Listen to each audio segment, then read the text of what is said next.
Hey everybody, I'm back. It is American Wasp with Dieter McBusiness. It's Thursday, August 21st. We just watched Gavin Newsom give a speech about the election rigging going on in Texas and California's response. We're going to go to an interview with him shortly. Until then, I just wanted everyone to be aware that we record go live rather with Left Coast Live with my co-host Stat Pat Stateless Patriot from the Central Valley. We go live on either Tuesday or Wednesday nights at 7 p.m. Pacific. And then I am on the This Space channel. If you have not found me on This Space, check them out. I'm on a live show usually with Devil's Advocate Productions, who's another YouTuber from New York, on with him Wednesdays at 4 p.m. Pacific, 7 p.m. Eastern. So I guess I'm going to go ahead and turn it over to this guy, Jose Nunez.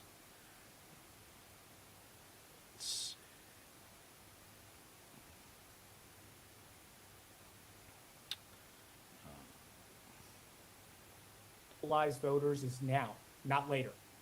That's why we're talking to you all this evening. Tonight is a conversation with Governor Newsom about why this matters and how we win. You're going to leave today with concrete ways to help in the immediate and through Election Day. Now, before we jump into our program, I want to start with a simple ask that everyone on this call today can do.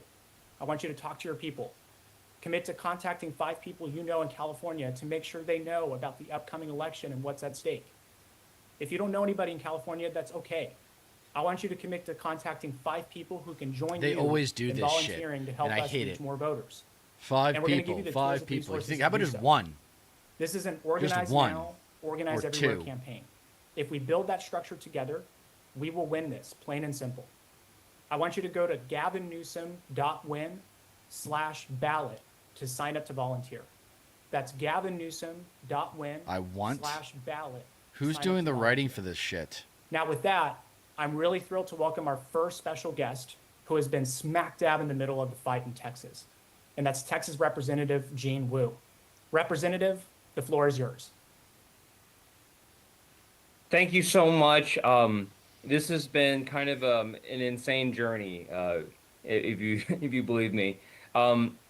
This is we just got off the floor yesterday, and the Republicans rammed through their corrupt bill to change the maps in the middle of the game, and they were exactly what we thought they would be.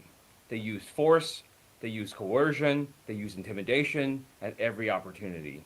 They had Miss Collier locked up in the house for 3 solid days until they got what they wanted. They sent the rest of us with patrols, with police officers, with investigators who could have been on the street investigating crime. But here's the thing, it doesn't have to be this way. And I'm so grateful to Governor Newsom for having the courage to stand up and say no more. And when we first started our quorum break, we were hoping that California would step up. We thought it would take months, if ever at all. But California stood up within a week. And that kind of response gives us courage and gives us hope. And now, after the governor has signed this vote goes to the people. And on behalf of the people of the state of Texas, we hope you will vote for this bill and protect elections not only in Texas, in California, but across the nation. Our democracy is counting on you. We hope that you take this seriously, that we hope that you see this as a protection for the entire nation, to protect our democracy, to protect our future, and to protect the American dream. Thank you for all that you have done, but we have much, much more to do. You know what George Carlin said about the American dream? That's why they call it a dream, because you'd have to be asleep to believe it. Americans need to stand up, more Americans need to speak up, and more Americans need to be ready to take action however they can. Thank you so much, people of California. Thank you so much, Governor Newsom. You are amazing, and we wish there were more elected officials like you willing to stand up against tyranny. Thank you so much, Representative Wu, and for joining us this evening and also continuing to fight for the people of Texas. I want to go ahead and kick it over for Governor Newsom to talk a little bit about the Election Rigging Response Act, the challenge ahead, and where we go from here. So with that, I'm going to welcome Governor Gavin Newsom. Governor, the floor is yours. Thank you, Gene, and thank you, Jose. Thank you for your introductory remarks. I want to build off those in a moment, but I want to just really compliment Gene, Representative Wu, and all of his colleagues for their courage, for their determination, for their willingness to put themselves out on the line and really elevate the conversation and raise the stakes and reminding people what's at stake, not just in Texas, but all across this country. Had they not broke quorum, had they not traveled all across the country from New York to Illinois to other states, including our own here in California, where I had two delegations from Texas visit, I don't think we'd be in the position we are today. So, Gene, thank you for your generous words about what we just did, just moments, quite literally moments ago here in the state of California. But had it not been for all of you, we would not be in this privileged position to fight for you, to fight for all of us in all 50 states across this country. Just contextualize this moment. I mentioned just a few moments ago, we had the privilege of being with leaders in the California Assembly and our state Senate. They passed out today new maps and a constitutional amendment. I signed the first bill ever signed by a governor of any state in U.S. history that will place in front of the voters maps for their determination. It's the most democratic redistricting effort that has been advanced, period, full stop. It is in stark contrast to what you're seeing in Texas as we speak. Those maps were literally drafted, maybe literally, in Mar-a-Lago, behind closed doors. They're not submitting to the whim of a majority of voters because they simply would reject them, just as the vast majority of Americans are rejecting this rigging. And that's what this is about. Donald Trump recognizes he's going to lose the midterm elections. He's going to lose the midterm elections because he's singularly the most unpopular president in modern American history. And he's singularly the most unpopular president in modern American history for a reason. His own actions, his recklessness, his unwillingness to recognize the core values that distinguish and define the best of our democracy. 249 years, these enduring values, the best of the Roman Republic and Greek democracy, co-equal branches of government, the rule of law, and popular sovereignty. And I will continue to make this point because I think this point needs to be emphasized. He doesn't believe in the rule of law. He believes in the rule of dawn, period, full stop. And I hope it's dawning on more and more Americans what's at stake. And I hope people are recognizing the distractions are intentional. The distractions are to lull us into submissiveness, to exhaust us, to silence all of us. And I'm convinced that's what Donald Trump expected would occur after he made a phone call to rig the elections to Greg Abbott in Texas. Because he knows he's going to lose next year in the midterm elections, he did exactly what he's done in the past. In this case, before one vote was cast. We saw what happened after January 6th.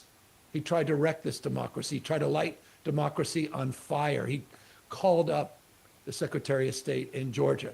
He dialed up for close to 12,000 votes. Fortunately, there were people of character.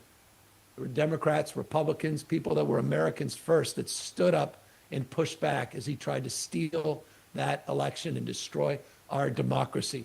But now he's doing it in plain sight. And as I said, he's doing it before even one vote is cast, trying to rig before the midterm elections. He called the governor of Texas. He said, I need 5 seats. A few weeks later, he said, no, I'm entitled to 5 seats. And I hope that puts chills up the back of everybody's spine. He's entitled? No one's entitled to anything. It's we, the people. Remind everyone, Justice Brandeis said it best, in a democracy, the most important office, Mr. President, is not the president, of the United States, certainly not governors or mayors or congressional representatives. The most important office, Brandeis said, is the office of citizen. And that's where power is born.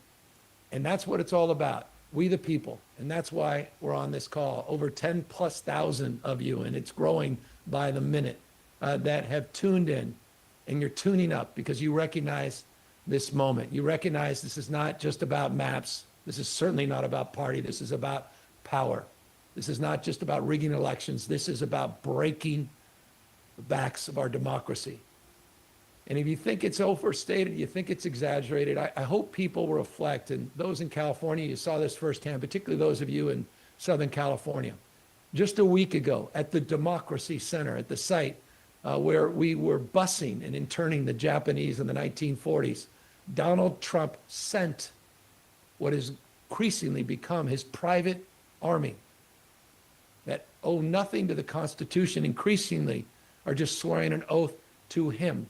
Sent Border Patrol at the exact same time as our press conference to intimidate people, to arrest people.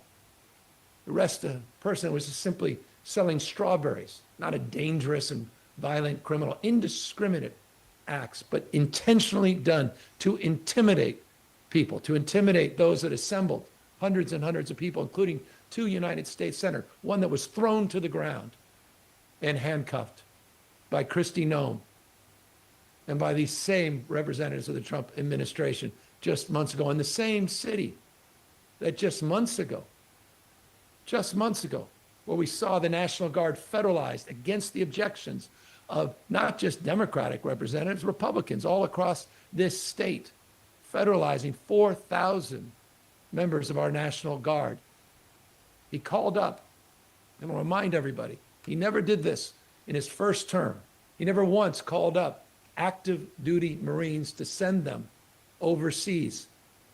But in his second term, he called up active duty Marines and he sent them to an American city. He sent them to the second largest city, the most diverse city in the most diverse state in the world's most diverse democracy, intentionally sending them to Los Angeles to threaten, to chill free expression, free speech. These are acts of authoritarianism. These are acts of authoritarianism. There's no pretense now about that. It's done in the open. We said it a few months ago, and what more evidence do you need than the cosplaying we saw today with Donald Trump out there in Washington, D.C., what happened at disgrace Stephen Miller yesterday in Union Station. The head of the Secretary of Defense and the Vice President of the United States surrounded by the National Guard as they're now occupying American cities. We said it 2 months ago. What happened in LA 2 months ago, we said is a preview for things to come all across the United States of America. It's interesting, we still have federalized National Guard here in the state of California. For what stated purpose? They can't even make it up right now. But they're here assigned through Election Day. Through Election Day. I hope you pause. I hope you think about that. And think about this. Don't think for a second. What we said about the National Guard is a preview of things to come. I assure you, with $175 billion backing up the expansion of the largest private police force in world history, I don't know another jurisdiction. I think it's larger than the entire military in Israel, or even the Russian military, someone suggested. Don't quote me. But what he's doing with ICE is a preview of things to come at polling booths and voting booths all across this country to intimidate people, to chill free speech and expression, the fundamental right to vote. And again, hold on. That doesn't even include what he tried to do just 3-4 days ago, where he said, I'm going to do an executive orders, have my lawyers working on executive orders to eliminate what is bipartisan in this country, and that is vote by mail. 80% of Californians, the largest state, size of 21 state populations, 80% cast their ballot through vote by mail. 86, 88% in the previous 2 elections. You see in state after state, dozens and dozens of states, Republican, Democratic states, Utah, not just blue states.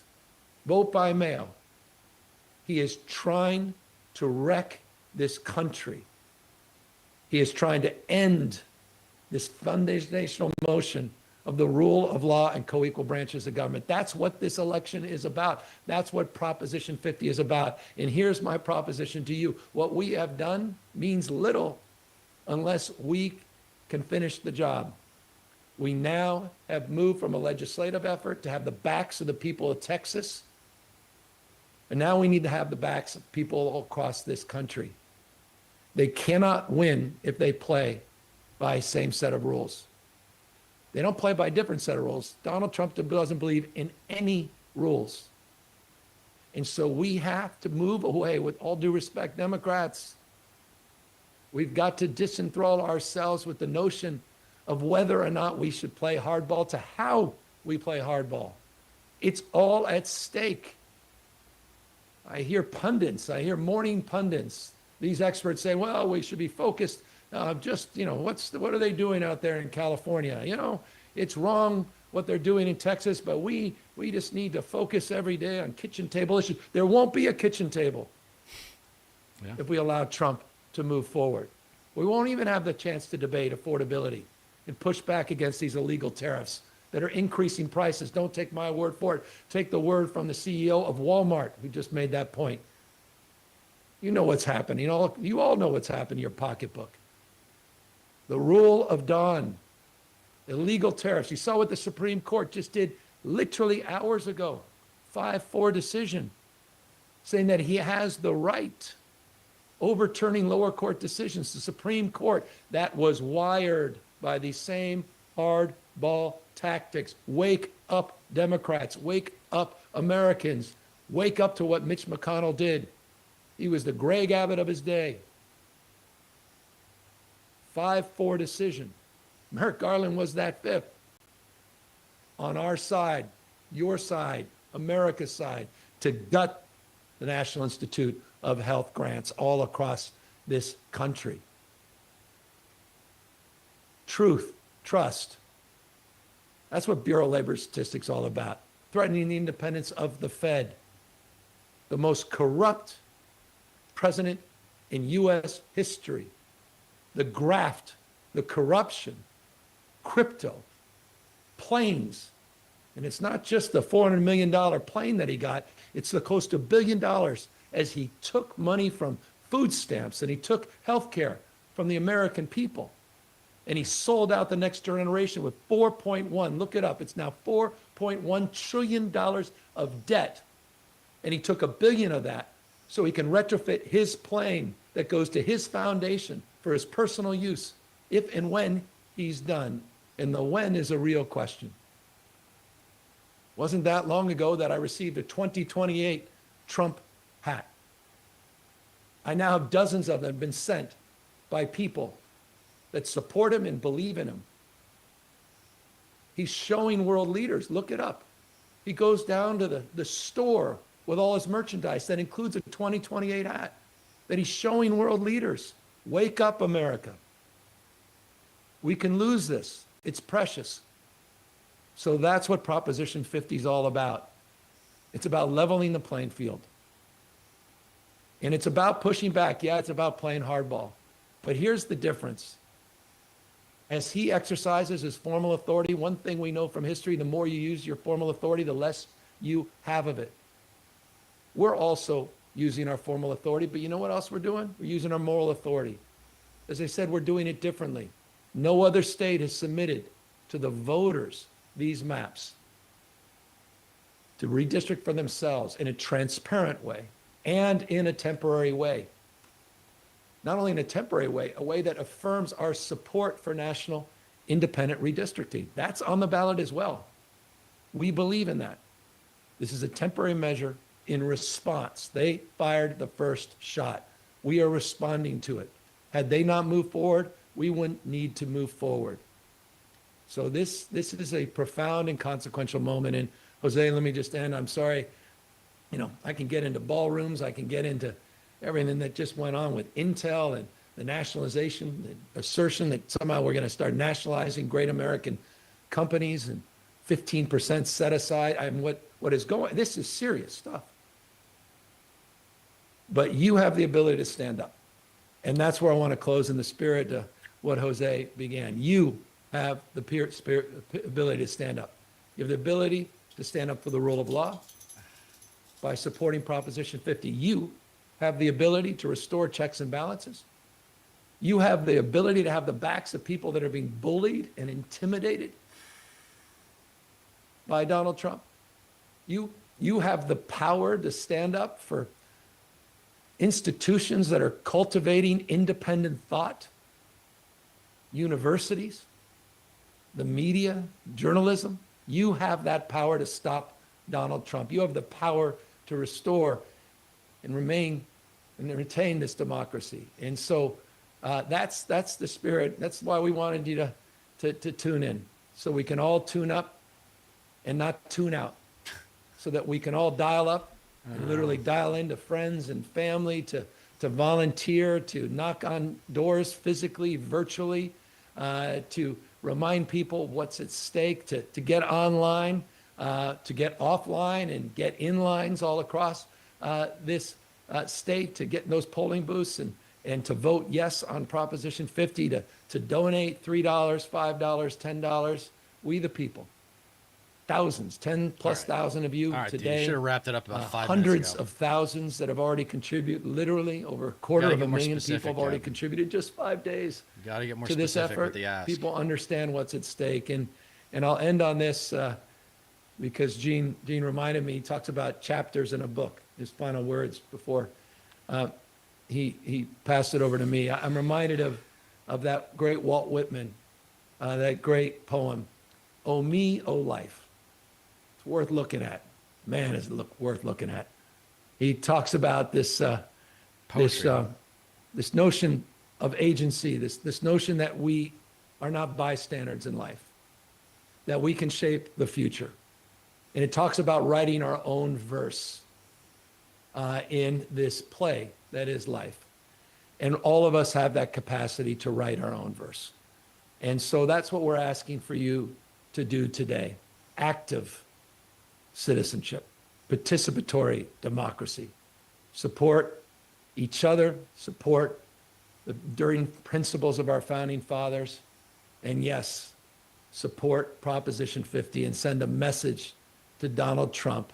And we'll take that message into the midterms. God, We'll get it swear in done, dude. Speaker Hakeem Jeffries, and we'll restore a co-equal branch of government, and will de facto end the Trump up, John? presidency Good to in see ya. 17 months. Yeah, all Thank right. you all. All right. Thank Thank you, Governor. Gavin. And I am so fired up. Are you kidding me? All right. So, look. No. What am I doing here? So, Gavin did fine. He's just thinks he's a lot better than he is. Yeah. Okay. So, Stat Pat's weighing in here. He sucks. Yeah. He kind of does suck. I think he's actually doing the best he can, Stat Pat. I think he has actually worked on his communication game and really tried. I mean, right. Okay, so here we go. He's better than Jeffries.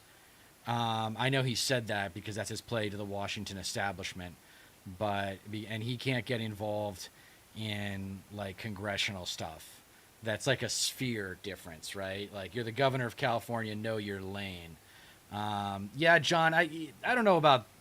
I think, look, when you're tall, good-looking, athletic, privileged, white, and you have been the mayor of San Francisco, the lieutenant governor of California, and the governor of California, you're gonna end up with a little bit of a superiority complex.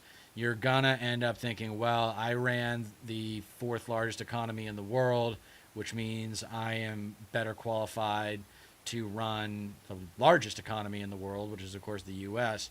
So I think he probably gives off that vibe to a lot of people, but I actually think that's something he's worked on, and I don't think it's a weakness. People are fine with a good-looking white man right now, just as long as he wins.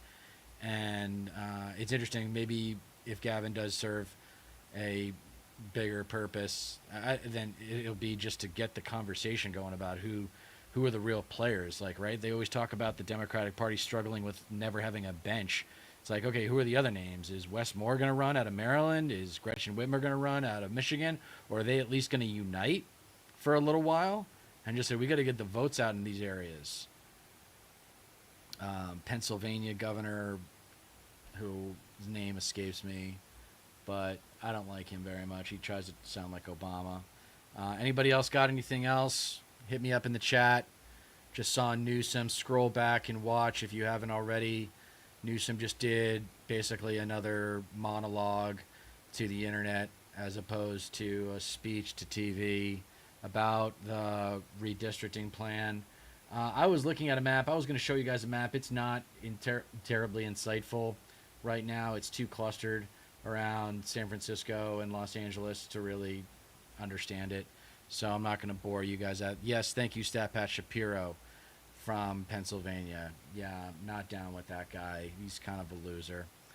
Or at least he sounds like one because he tries to sound like Obama. Jesus Christ. What else you got, chat? Anything else? This is my second time going live today. Earlier was to react to Newsom's live speech right before he signed 50 into the vote. So there'll be a special election on November 4th in California, and that will either approve or reject the new maps that are being drawn, and that have been drawn, that you can find online fairly easily with a Google search. So I encourage you to check that out. But it'll be interesting to see how many seats that picks up, because California's got like 50 districts. So, yeah, exactly, Stat Pat, what I was just saying. It's getting voted on November 4th, and he's putting it up to a vote rather than forcing it through. Yeah, it's purely aesthetic, because the California voters, it'll get approved. It'll get approved. Anything that hurts the Republican Party, California Democrats are interested in. So don't worry, Fishbone. This map is happening. It's almost smart because he's going through it with it anyway, regardless of what any other Republican states are doing. They gave him the go-ahead without even realizing it. Yeah, there was a trigger in it that it was going to be dependent on whether or not Texas redistricted. And, of course, then they removed the trigger. So they just said, why not? We're just California. Let's exert our power. And I think it's great. I mean, this kind of is quintessentially American, for the biggest bully on the block to step up and make shit right. I mean, that's what people liked about Tony Soprano, was that it wasn't just because he was like powerful and the boss, whatever. The guy was huge. He kicked ass. Yeah, size matters in America. It matters a lot. Just like looks matter in politics. Sorry, but aesthetic talent does matter. So we got to kind of like grow up a little bit about the realities of accumulating political power. And I just simplify everything by calling it a war. Because in a war, people are like, let's do what we got to do to win. Because we have to win or survive. So let's pull out all the stops. I don't care if it's breaking the rules, but not breaking the laws. Do it. Get power. Teddy Roosevelt had that saying, get action. Yeah, well, our generation's version is get power. Get power. Enough of these baby boomers being in charge. So I've got a green screen studio session tomorrow, which I am woefully underprepared for. So I'm thinking about doing a video on coaching Newsom and trying to get him to actually use the ethos of anger better, because he's just a Californian. I'm not so sure Californians are really in touch with their anger, or maybe they just learned how to manage it at a young age or something. I don't know, but I see someone from I-95 stepping up and bringing it home for the Democrats. But regardless, it's going to be a while before my views and my wants, wishes, and needs are politically satisfied. It's just the nature of the system. So I hope you guys enjoyed this. Hit me up in the chat one last time if you got anything you want me to talk about. Otherwise, I am going to bounce out of here at about 30 minutes. I think that's good enough. segment. Last call for chats. All right. Reminding you, as Dieter McBusiness, America's favorite white Anglo-Saxon Protestant. Oh, he's got that slimy, typical Democratic arrogance that too many unlikable Democratic leaders of the past few decades have exerted. Yes, absolutely, Stat Pat. Yeah, I mean, and the hair doesn't help. The slick back hair doesn't help. Not going to lie. But anyway, I'm going to go ahead and remind you guys that you don't get changed in America by asking nicely. Please don't forget to like, share, and subscribe. I am your host, Dieter McBusiness of American Wasp, and I will always appreciate your attention and make good use of it. Thank you.